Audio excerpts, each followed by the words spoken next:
Hi, Katerina here with Tori and Betsy today. Dream team. This is the first threesome podcast. We've not done this before. I know, we've always talked about it, but it hasn't happened yet. This was definitely the way to do this today because I've taken a couple weeks off, maybe longer. I'm not sure. I think it's been 2 weeks. We're going to go with 2 weeks because if it's longer than that, I'm going to feel bad. But I needed a minute.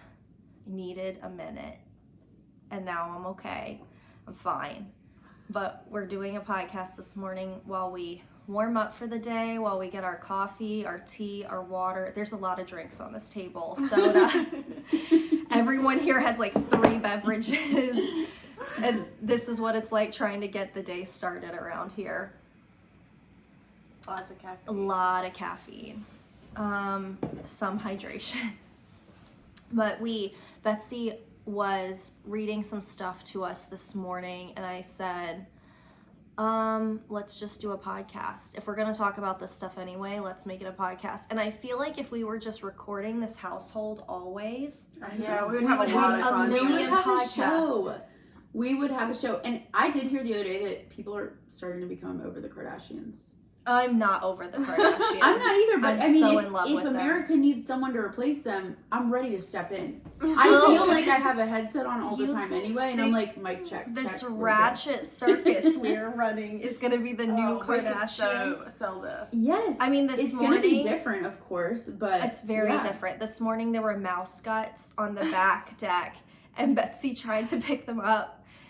And she started gagging, and I'm just like envisioning too of the show, like me pulling up instead of like in a Mercedes or like me in my hot red Kia running late. Tori walks in after the mouse shenanigans, a beverage in each hand from McDonald's.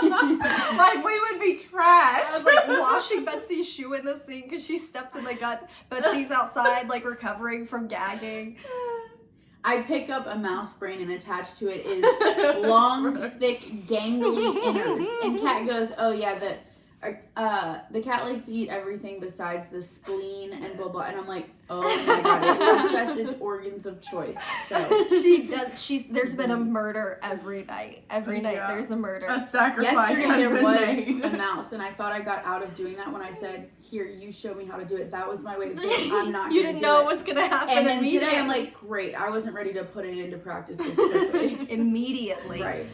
Guts actually, and yesterday's like mouse was much better than today's mouse because yesterday's mouse was intact. This one, it was just like the head, the intestines, the spleen. She just shredded it. Sometimes she'll leave a foot behind.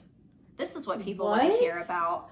Just 1 foot, like 1 foot, nothing. Or else. the tail. She's just like, I just wanted to leave just this for you. If she's gonna leave, it goes like really gonna have to look for it. Least favorite on goes like intestines, liver, spleen, head, feet, tail. Good morning. Does she really think like she's giving you a treat? I do think that. I think that she's like they're proud. They're like they are proud because Callie's brought in some. Yeah, she's proud of herself. I think she thinks that it's a snack for me. She's like, here you go, and she's like, you silly human, you can't hunt, so I guess you can eat the leftover head since I hate those.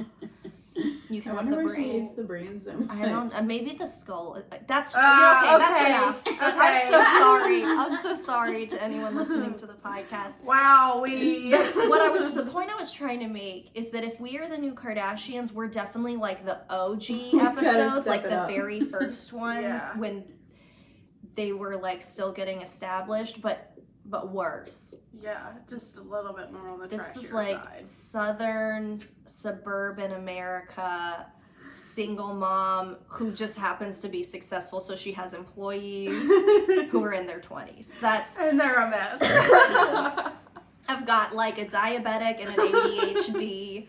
Betsy texts this morning in all caps, honestly, I'm naked. And I said, this was at like what, 9? This was at 8:45. 8:45. And I said question marks. I'm like, is this text for me? And then she's like,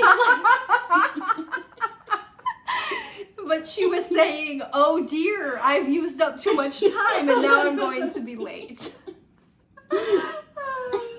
And you're like, it's fine. Tori's usually at least 15 Oh yeah, I minutes was late like, don't every worry, day. Tori will be later. Whenever you get here, Tori will I know, I be pulled here up and I was after like, that. red car's not here, we're good. Now there's more than one person working here, so it's like you can be. It's got me stressed out this week. I'm like, I gotta be on time. I was thinking that. I was Damn like, it. Tori's probably like, shit, Daryl, Betsy's gonna be showing up now. I'm gonna look like that. Now I gotta show up at Don't worry, it 9:10. Right. What the hell? I honestly was thinking today, I'm like, why don't I have like a noon starting time? Like 9 feels a little rushed. A noon starting time. Well, my brain's just so alive then. Like, you're just getting half of me for the first half of the day. Yeah, like I'm like partly asleep. Yeah, none of still them are showing morning up. people. They get here yesterday. I've already like worked out, made breakfast, put like the baby's ready for a nap. What I was He's going down for the night. Our day's already done. What I was trying to say about the recording thing was not all of that ratchet stuff. Was that besides that, we do have a lot of real conversations in this house. We do. Probably because it's all women here all the time. Yeah, we do a lot of therapy. In We this have a house. lot of therapy here, and that's probably because of how messed up we are. But My first And- degree. the different stages of life that Yes. we've lived and that that we're in. we're in, and how similar some of them can be too. It's just Mhm. it's weird. Like it's funny because all of us are in very different stages of life, but there's this Yeah. overlap and like the same things that we struggle with, which is kind of like where the podcast comes in. Is we can be in different stages of life and we can be different people, but that doesn't mean that we're not all dealing with the same stuff. Right. Everybody has a space here. So this Everybody makes morning, mistakes.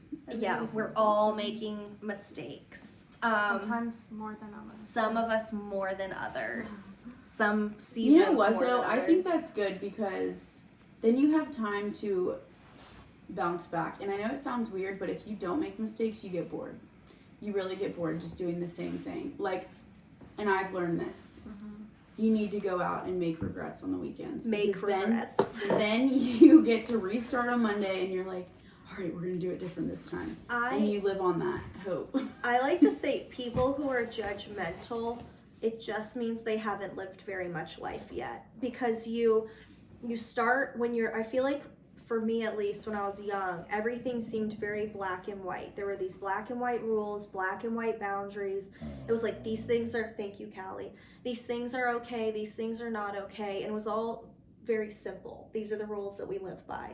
And then you live more life and you realize there's all this gray in between of things where it's like, okay, well, I thought that wasn't okay, or I thought that was okay, or this is the way we have to do this. But then you introduce these new scenarios and you're like, I don't actually know what to do or what I should do or what I'm okay with, because it's not all so simple. And so when you start to learn that, you lose your judgment for other people because you realize that you don't know what you would do in their situation, and also that you probably don't actually know their situation. Like their behavior might seem appalling to you, but you don't know What's what going on? absolutely on the inside. what Or, led up to yeah, that. they're in their upbringing and how that affected them. and Yeah, how their, like, most thought people are process doing the affects best that. they can. Yeah. I thought that yesterday. Honestly, I was like, you know what? Everybody out there is literally doing the best they can. Mhm. Like And some of everyone's them, on their the same best struggle sucks. bus. Yeah, and or maybe their best sucks to us, but maybe it doesn't suck to them. Right. It is their best. So Mhm. we gotta have some compassion. But Betsy was reading, we were talking about relationships and boundaries, and Betsy was gonna read us. So read us the first one, Betsy. All right, so this is out of a book called Good Boundaries and Goodbyes. And it's about being able to love people without losing yourself in that. Okay, first quote. When we allow a boundary to be violated, bad behavior will be validated. I love it. Who wants to share their thoughts on that first? Me? Yeah, since I read it. Okay. Pretty much done. Okay. I like how it says, it doesn't just say like enforced, it says validated. So like when you set a boundary with somebody and they break that boundary and you're just cool with it, you're not just saying like, oh, it's fine this time. You're validating their decision to break your boundary. You're saying you should break the boundary because the consequence was positive. So and that sounds kind of harsh, but it's like, okay, like we were talking about a gaslighting man yesterday, and when somebody like gaslights you constantly, if you don't address it every single time, the times where you're not saying, hey, you just did this, it's not okay with me, you're enforcing that behavior, and you're saying, well, it's a good thing that you gaslit me, that you acted like this, because you got the result that you wanted. And people violate boundaries because they want a certain result from you. They want to get their way. And I think there's a lot of areas in our lives where boundaries have to come in play. In every relationship, you have to have, I mean, you don't have to. And they're really hard to stick to sometimes. Like, the right thing for you might not be easy. Yeah, what's easy to do. Oh, absolutely. That's like when we want to. We want to break our own boundaries every sometimes. time. You know what I mean? But you have to until it clicks. Yeah. Yeah, you're right. It's a fight. When you set a new boundary, it's a fight because that person is probably gonna, especially if it's one that you really have to set and you have to verbally say it. And you've been like letting it go too, so it's easier just to let it go. But then it builds up, and then it's worse. Like then you can't fix anything because you broke it. And then when that person's immediately gonna test that boundary because you just said it, and they're like, but maybe she doesn't mean it, or maybe we don't actually have to follow through with this, or they're like, yeah, okay, whatever. Especially if they're a man, they're like, moving on. But they're like, yes, they're words. Like, okay, yeah, so they're like, oops, sorry. Okay, continue on. Let's do it again. Yeah. So they are gonna test that boundary immediately, and so I think the other important thing with boundaries is like, you have to, if you're gonna set a boundary, you should meditate on it really well ahead of time and make sure that you have inside of yourself the reasons why you've set it, so that as soon as that person turns right back around and tries to break the boundary, you can repeat to yourself why you set that boundary and why you have to stick to your guns, because it is so easy to be like, okay, just one more time, or like, well, I don't want to yell at him immediately. Have your little scripts and maybe even like play some practice scenarios on yourself, like some examples of what could happen and then how you're going to react to that, because it will happen. It's just a matter of time. Absolutely. So, I mean, that's like really something scripts. I've like struggled with, like in friendships and in relationships, where it's like I'll just like ignore something, or I used to do that a lot. Like just ignore it, or like I'll be like, oh, that bothers me, but just like let's just tuck it down. Like I don't want to. Yeah, that seems like a lot, and I'm being dramatic, or you tell yourself you're being right, dramatic, or I should be fine. I'm gonna top this off with hot water. You start negotiating with yourself. Yeah, basically. exactly. Like they're not the problem, I am. But that I think that goes back to because it's hard to stick to that boundary. Right. You're like, I could do this, but then when I'm faced with that issue, am I going to be able to say no? And this is what we said. Like, am I ready to have part. the conversation of it? Like, no, I don't feel ready. But like, you've got to start realizing that and doing something about it, or eventually, it just builds up and builds up.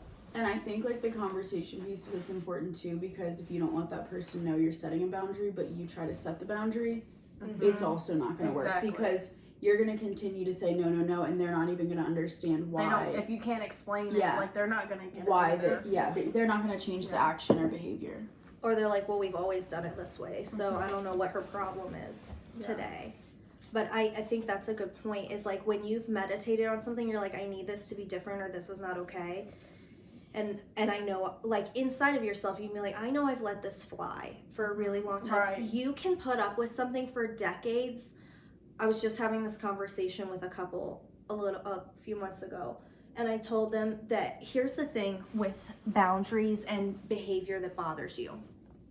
Even the line of when it's not okay to do something anymore is when I'm uncomfortable. So like in any relationship, friendship, romantic, family is a good one. It's not okay to say to somebody, you're being too sensitive, or I'm just kidding, or we've always talked like this. If somebody is telling you that they are uncomfortable and they're no longer having a good time, then you have crossed the acceptable boundary. So in any relationship, let's just say it's a couple, if one of them is saying, hey, I don't like this behavior, and the other one's like, no one else has a problem when I do this, I'm funny, I'm just kidding, I'm just whatever it is, that behavior is not okay within the boundaries of that relationship, because that person's not having a good time.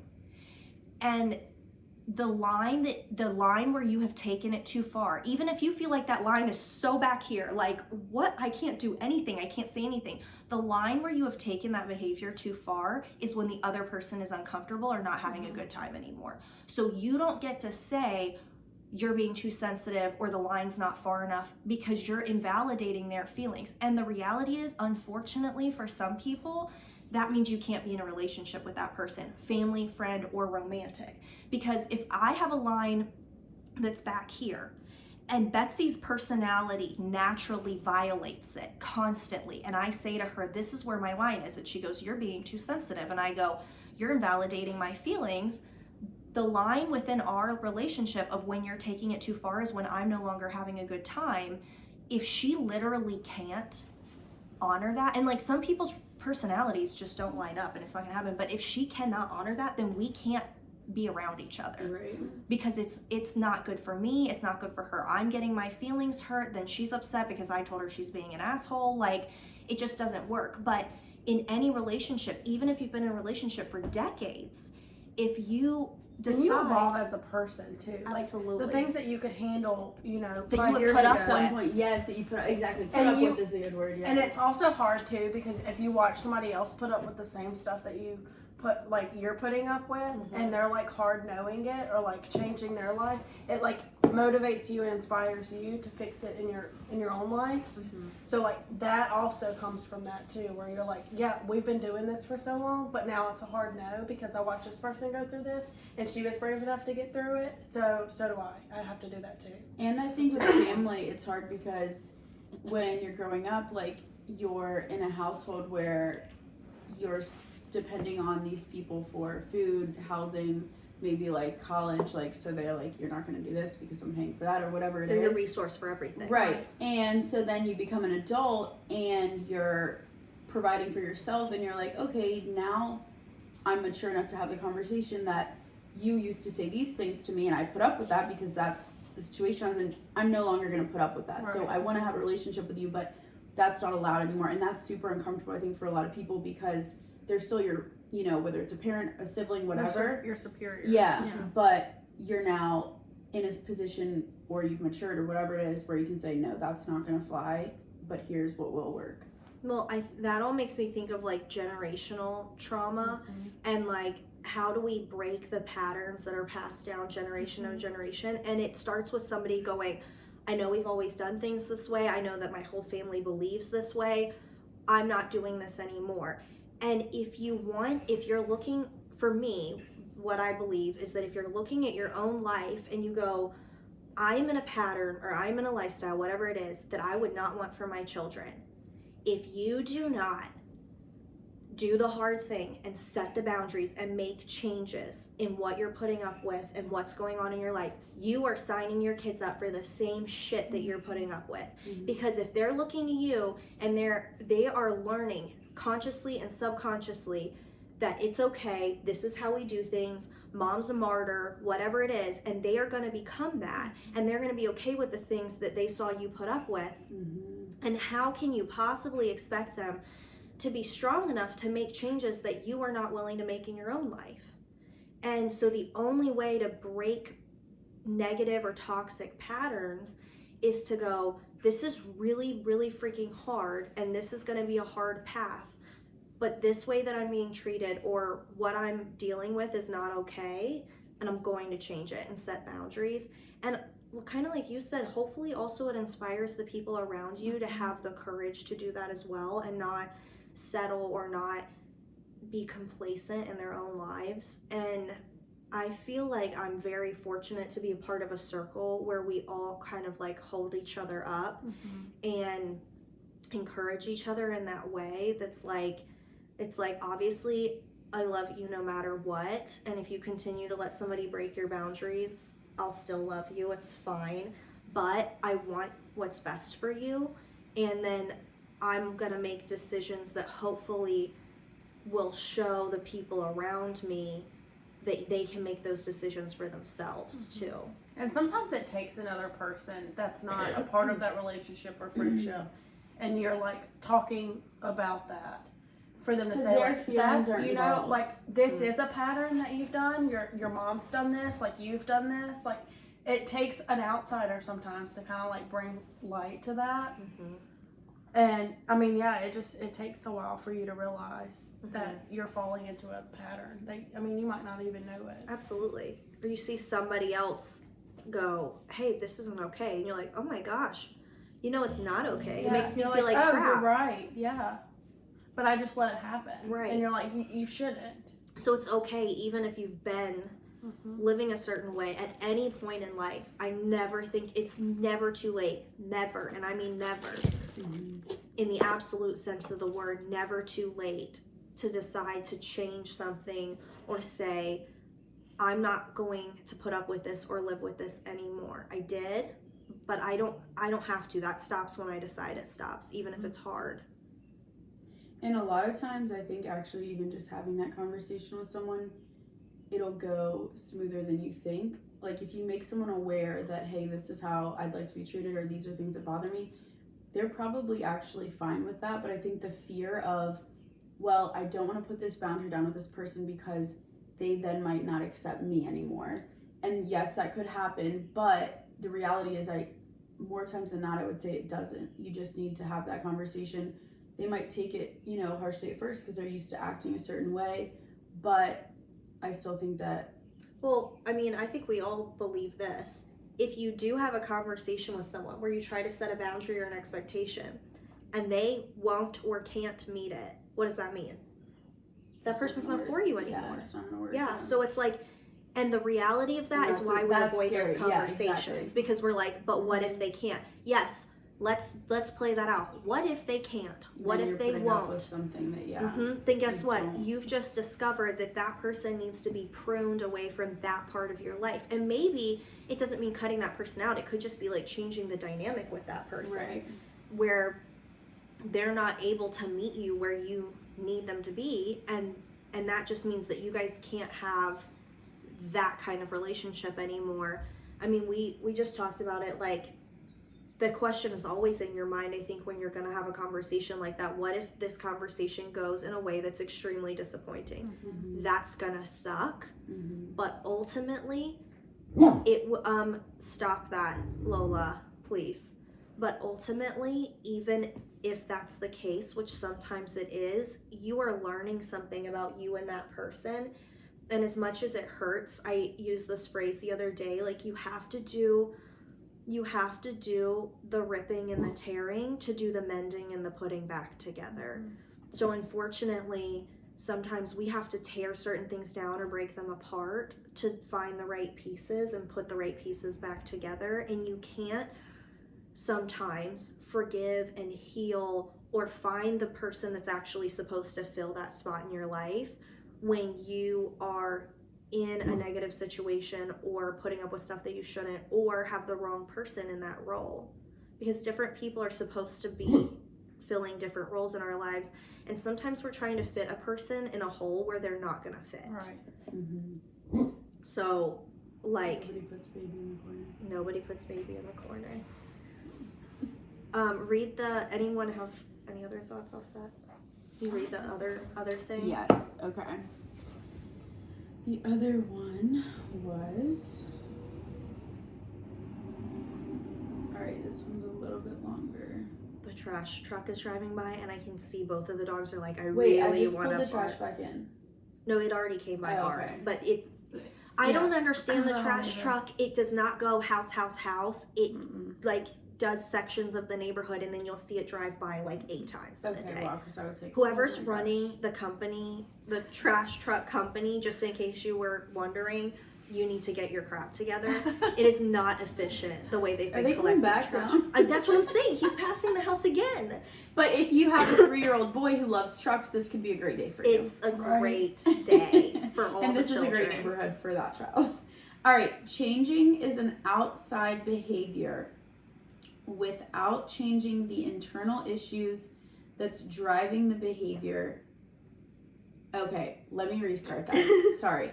Changing an outside behavior without changing the internal issue that's driving the behavior is like painting a house that has a crumbling foundation.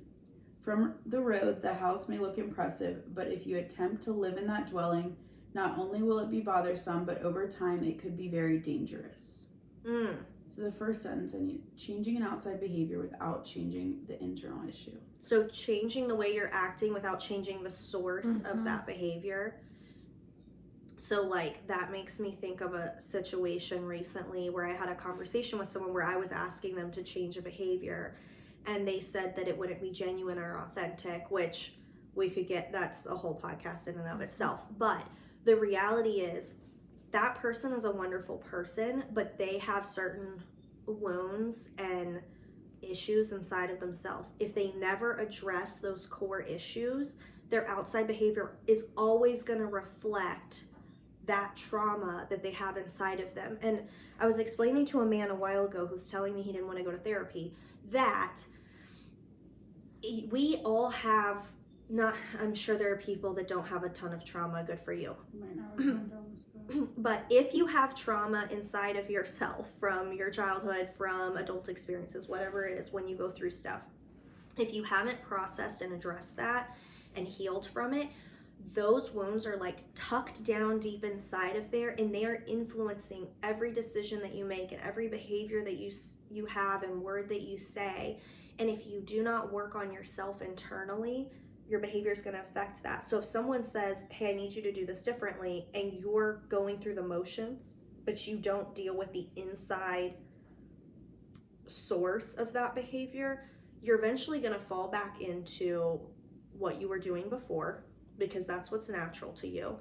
And also, you as a person have not actually improved. You just made it look better. Mm-hmm.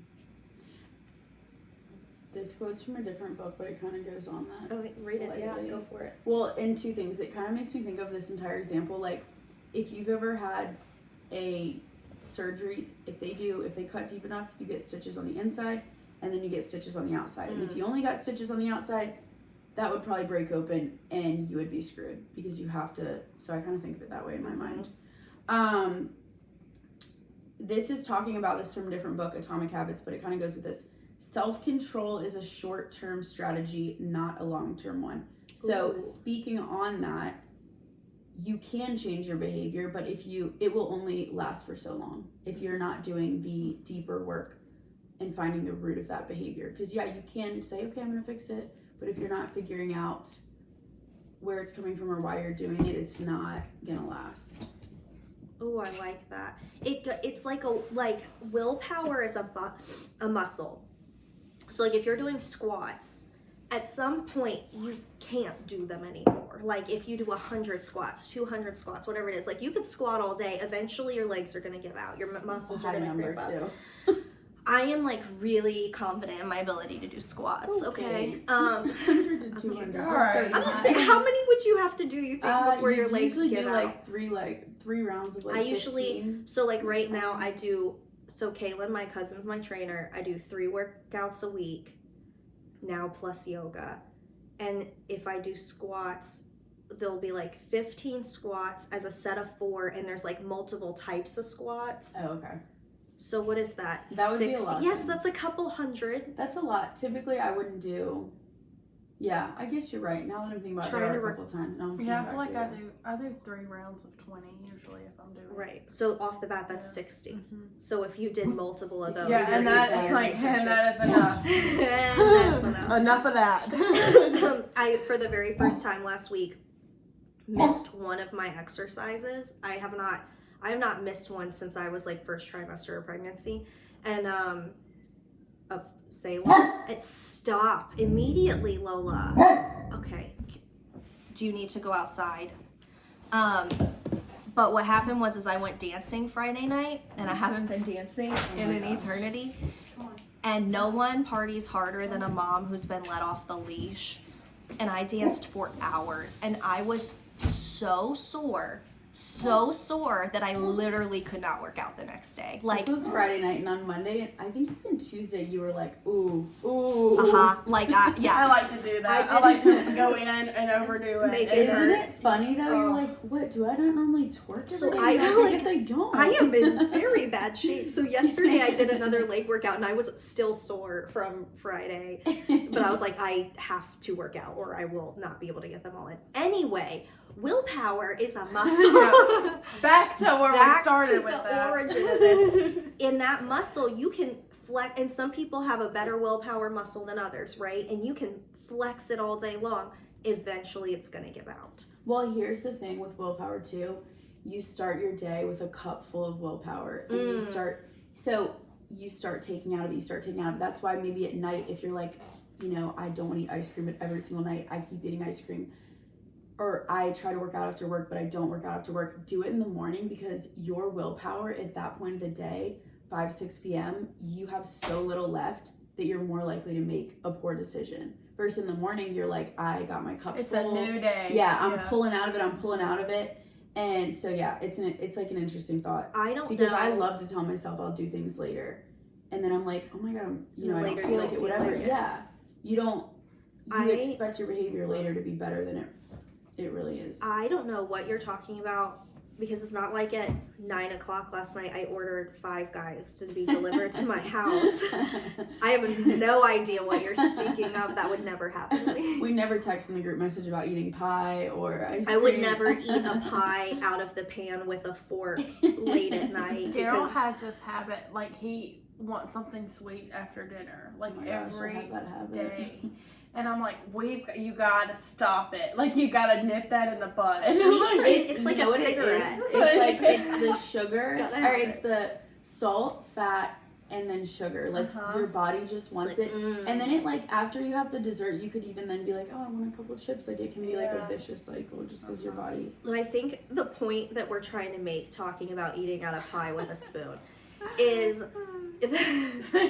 like when you pull out the whole cheesecake and you don't get a piece, you just anyway is that when you're setting a boundary with someone, I think it's important to acknowledge, as hard as it is, that person is who they are, and if they're not also willing to do the internal work to change the source of that behavior, you're gonna end up back in that place. So like, I like this dancing. If you're watching on YouTube, If I could like ever look as tiny as your little frame, but I can't. you want me to sit up? Now I look bigger. I know, I feel like I'm like sitting Now up I'm and as I tiny look as you. really I'm large just, and I'm large. on the breastfeeding and starving diet. Well, you just have a tinier bone structure. I do. I'm a small person who, I was just explaining to somebody.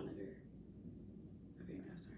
I was just explaining to somebody that pregnancy can change your skeletal structure, like your hips. Like, I had to get rid of a bunch of pants. I'm like, I actually weigh less than I did pre-pregnancy, but my pants wouldn't button because skeletal structure is such a big part of like the size that you are. Well, Your you ribs like come out during birth or something. Yeah, you my like ribs stick out birth more now. something Here. out of your body. They do. Like, No, it doesn't go back to the Yeah, way no, it exactly like these- was before. It had to accommodate a human, and Yeah, your hips probably do have to move a little bit.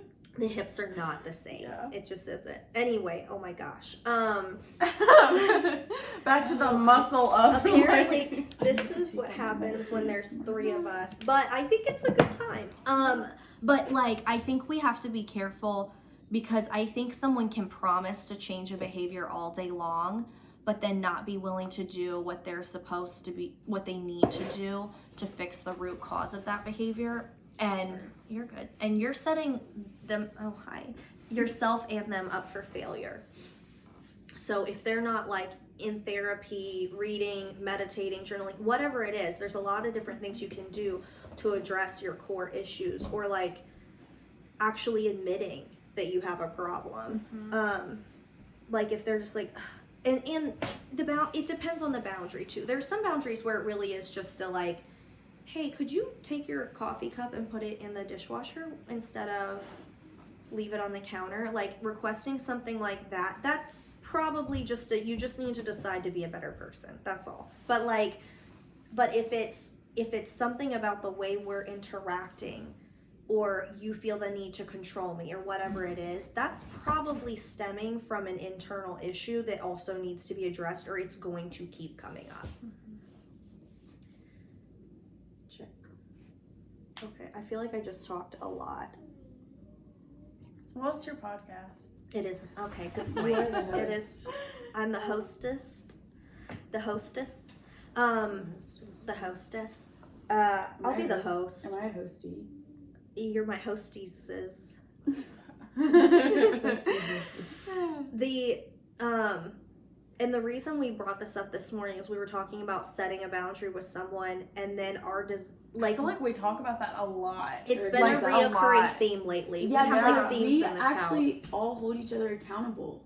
Yes, And we we do. really do set, I think that we actually are very strong people who set some tough boundaries because we know it's best for ourselves, but we know also they're hard to stick to because what you want and what's best for you are not the same thing. Ooh.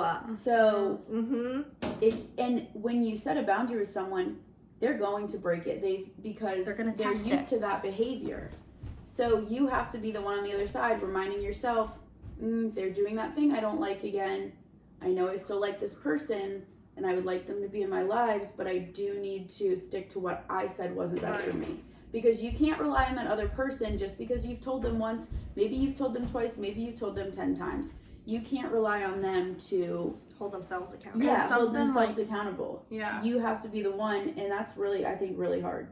Sometimes it's easy, sometimes it's like, oh, well, it's obvious I don't like how they're acting or whatever it is, but other times it's like, well, you know, I would I like to. I would like them in my life, and I would like to think that they're going to present themselves as this person even though they're not, or they've shown that they haven't been. And something like Kat and I like talk about with each other is like if we're telling our friends like they can't do this themselves anymore, but we're doing that in our own life, like that's Looking at your friend and saying, I want this for you, then you also need to want it for yourself. And you're right, we hold each other accountable a lot when one of us says, I have decided this person cannot do this to me anymore, or I've told this person they can't. We will call each other out and be like, how's that going? Right. yeah. And it's because, but I think we all understand that like it's coming from a place of love because we want that for each other. We want the people that we love to be treated really well, and you should also want it Right, for yourself. for yourself. I want to come back to what you said, like what you want and what's best for you. Are two different things. I think what that kind of makes me think of is a lot of times in almost like everything in life, there's what we want, and then there's what we want the most. And those two things are often very much in conflict in literally every part of our life. Like this morning, you want to sleep in, right? You want to dick around. But what you want the most is to not get fired. So you get up and you come to work, right? So, or I think, so all three of us are not married. We're all in very different stages of, wildly. We should cherish this forever. I know. When is this ever gonna happen? We're all married, we're gonna be Okay, like, I don't know I'll that. do anything to do a podcast. Tell them that we're hired on a network. We've got to get together because like we're so lucky we get to do this. No, it's very cool to be all in these different stages of life. So men, and we're all straight women, unfortunately, and men come up in conversation a lot, and our romantic lives come up in conversation a lot because none of us, and now Lola's gonna be, Hi, please go welcome lay back. down. Lola, Thank you for- please, thank you. Thank you, my love. The small horse in the house. She is not listen, I love my Great Dane. She is not a practical house pet. I love her so much, but like, it's like Really, there's nothing really practical about there's nothing her. practical. It's like I got a pony and was like, this lives inside now.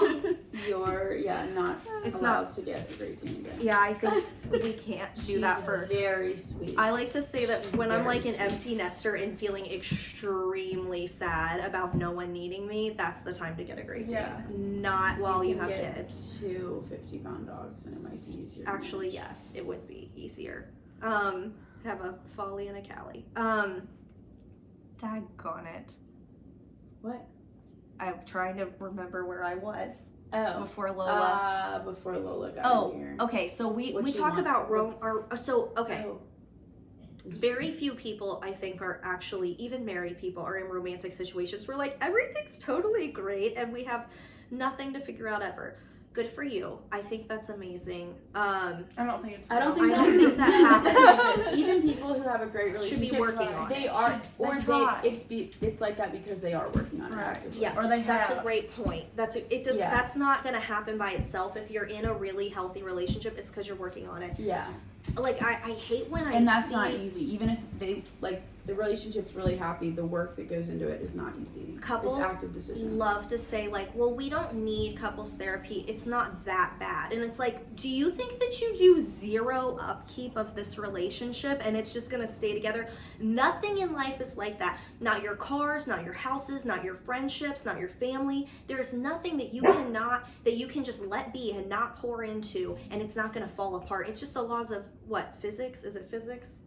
That or chemistry. Like everything goes towards chaos unless you actively. It's bring it back. science. It's just science, okay? No, that's a great point. I literally asked my brother and his sweet fiance, I said, are you guys gonna do couples therapy? And they were like, if we have an issue, and they're That's great. everybody's Yeah, they're issue. great. It is. But I'm telling you, I thought Do of it. you because you were like, trust me, if you don't want to kill each other prior to kids and they're having a baby, you'll want to kill each other once you have a baby. Mhm. So that was my thought on that. I'm like, you might want to prepare yourself, but yeah. I mean, so it's like an Or hearing somebody else is in therapy, or like a couple, you're like, oh, it's bad. or it's really it's good. Like, why do we have this mindset? Yes. I mean, Like, imagine. or like hearing if somebody, like a single person's in therapy, like just in therapy, they're like, oh, she's really messed up. Yes. Like, something's wrong. I will never quit therapy again. I will never. I've been in and out of therapy. That is such a mistake. And no, honestly, I feel the same way. The last time I got out of therapy, I was like, things are good. I moved to New Orleans. What? I moved to New Things are Orleans. fine. I had to get a new therapist in New Orleans because I was like, what am I doing here? How did I get here? And when it goes for, like we were saying, we're all straight, and guys, like when it goes for guys, like if you're in therapy, I'm going to take you so much more seriously. That's so hot. I'm going to be so turned on. I'm going to be like, wow, this person knows about themselves.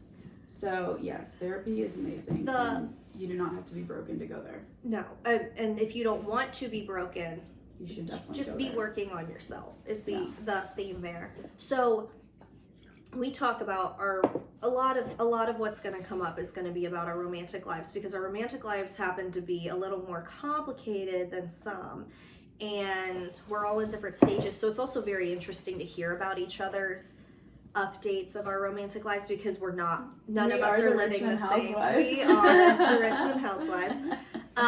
Suburban Housewives. I'm in a sweatshirt that our lender gave us and have no jewelry on.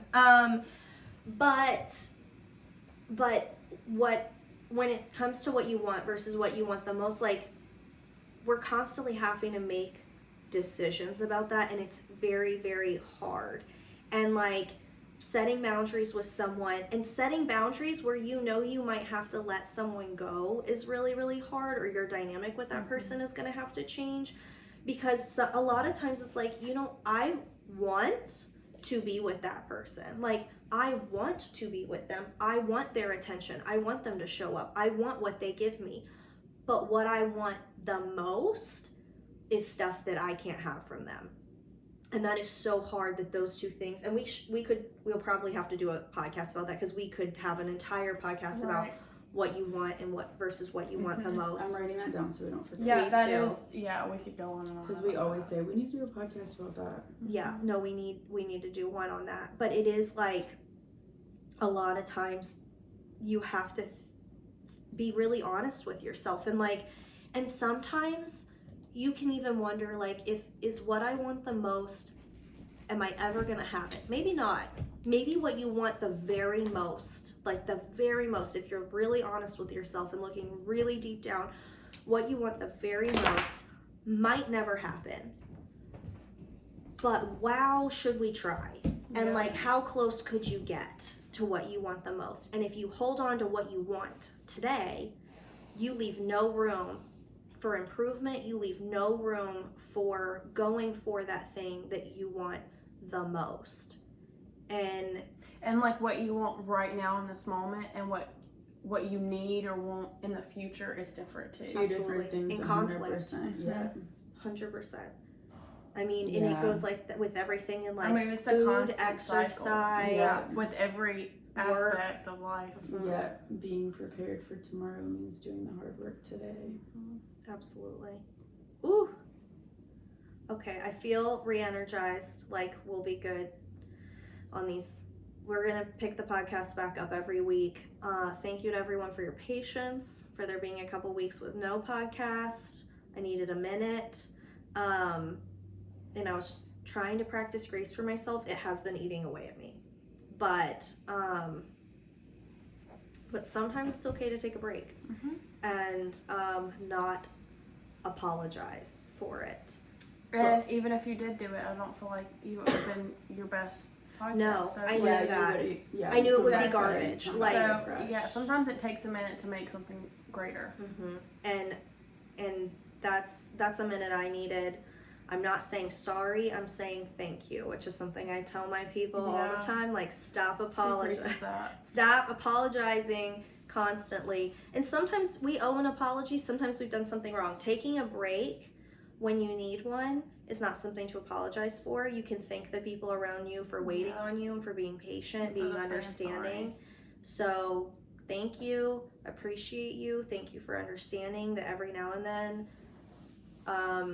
you are functioning at your maximum capacity and you can't hold any more than that. But it's not something to be sorry about, and it's taken me a very long time to figure that out. So, and this has been really fun. I really like there being 3 of us. This is a good time. We're all gonna be here. So. I like the yeah. So Betsy works here full time now, by the way. So there's 2 of us. There's me. There's Tori. So now I have 2 clones, and so it's gonna get a little wild. We are gonna have a very good time, and we can definitely do this again. I really enjoyed having 3. This is good. This is fun. And thank you everyone. Can you text us at a time so we can bring more caffeine next time? Tori gets upset with me. She did come prepared. You did bring coffee and she didn't know. I didn't know we were going to do it. We didn't get a chance to drink it before Kat was usually always look like this, like a bomb, like always. Because we look, I mean, look at me. I look like a, if you're not watching, I look like a trash human. I put on a little concealer under my eyes and I filled in my eyebrows. That's what happened after I washed my face this morning. I feel like my head looks really big compared to y'all's. It just depends on how forward you're sitting. Yeah. So in case you don't watch this, if you don't watch this also goes on YouTube and actually has gotten some traction, which I think is very funny because it's terrifying. That was not the point of the podcast, but it's kind of fun because you never know what we're gonna look like. Yeah. We might have makeup on. Tori's gonna have makeup on. She gets very upset with me if I don't let her do that. But we don't necessarily dress up for this because I don't always know that I'm gonna be like, okay. Which is the only reason a TV network hasn't picked us up yet. Oh, it's my fault because we're wearing sweatshirts and leggings in the podcast. That's the only reason why. That's the only reason. E has not called. Right. Bravo has not called. We can't be on TLC. We're way too edgy. So it's going to be one of those other. We'll start on Lifetime, then go to Bravo, then E. Yeah, I feel good about Bravo. Bravo's the way to go. We're okay. Stick with Bravo. That's going to be who we marry. Okay. Well, thank you, everyone. We appreciate you. Don't forget to leave a review, 5 stars, whatever. Actually, leave 5 stars or nothing, please. And we love hearing from you. I love getting messages from people about episodes they connected with or things that resonated with them. It's really cool to know that we have this community out there that we're connecting with in this way. Especially, like, life can be a little lonely sometimes. It's cool to know that you're not alone or that you're not the only person that thinks the way that you do, or like be open to new ways of thinking. So would love to hear feedback, thoughts, even if you disagree, like tell me. We'll bring it up on the podcast. Follow us on Instagram where you can see more of our lives and daily stories of photos of things that happen around here. Mine is Katerina, real estate broker. Mine's totally a Tori thing. And then mine's Betsy Klein Realty Design. Wonderful. Thank you, everyone.